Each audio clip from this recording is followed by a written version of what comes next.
Assalamualaikum warahmatullahi wabarakatuh.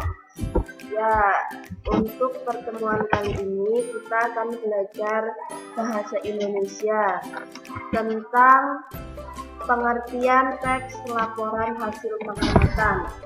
Yang pertama, teks laporan adalah teks yang berisi informasi berdasarkan pengamatan yang telah dilakukan.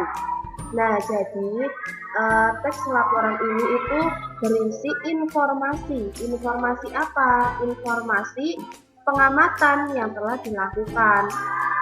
Nah, pengamatannya itu berisi apa saja? Yang pertama, ada informasi umum. Informasi umum itu berisikan tentang apa sih yang ada di dalam teks laporan tersebut. Nah, itu informasi umum. Nah, kumpulan fakta-fakta artinya itu kumpulan yang terjadi. Nah, sesuai kejadian.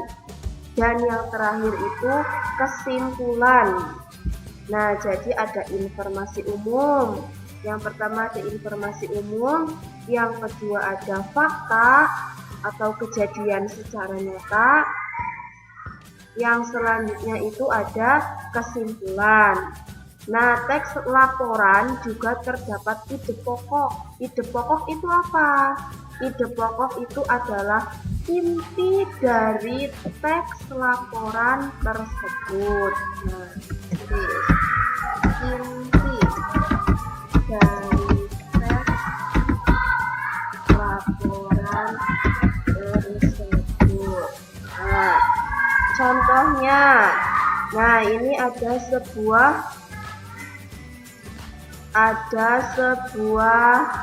teks ya. Ini ada sebuah bacaan.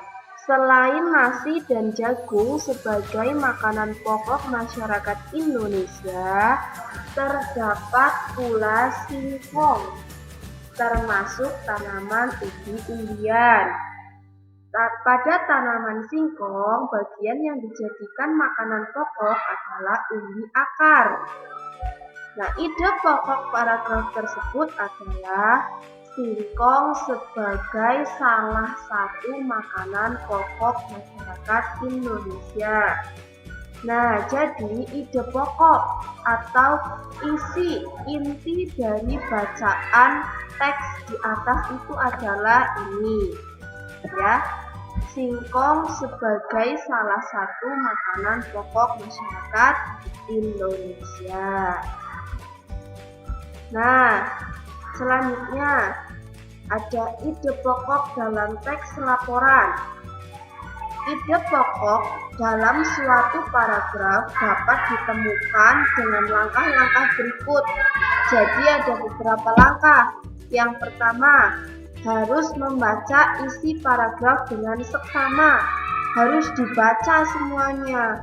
Kalau mau menentukan isi atau ide pokok, itu tidak boleh tidak dibaca. Nanti tidak menemukan ide pokoknya. Yang kedua, temukan kalimat utama dan kalimat penjelas. Di kelas sebelumnya, di kelas 4 atau kelas 5, kalian sudah pernah belajar tentang kalimat utama. Kalimat utama itu tidak mesti berada di depan. Di depan itu tidak mesti. Bisa di depan, bisa di tengah, ataupun bisa di akhir paragraf. Itu namanya kalimat utama. Nah, yang ketiga, tentukan informasi yang terdapat dalam kalimat utama.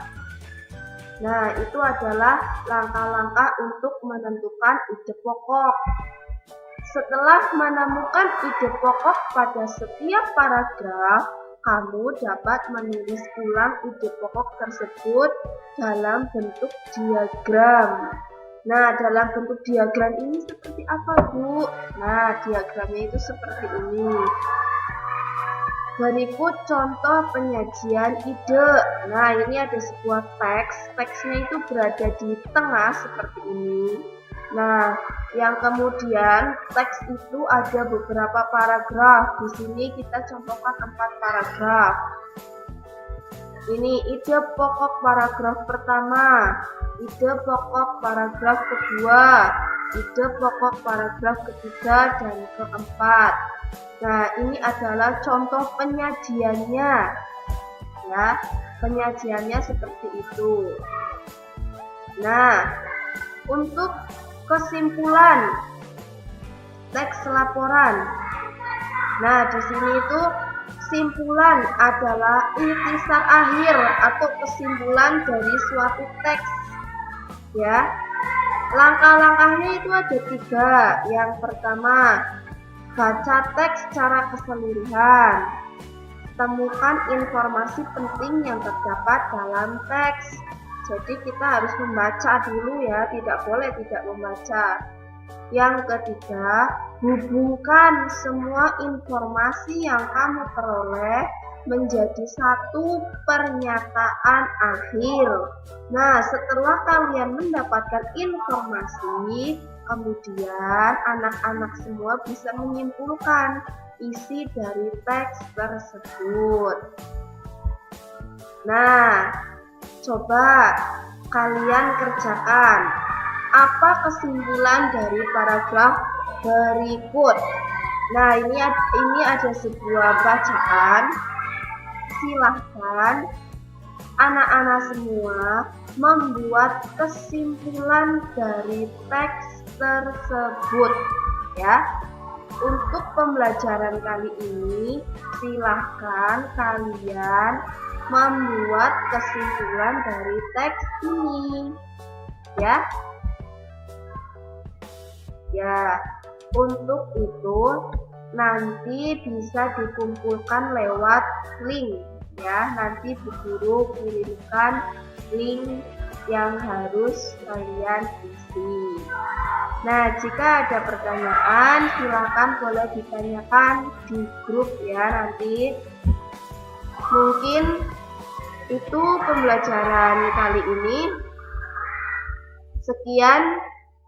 Wassalamualaikum warahmatullahi wabarakatuh.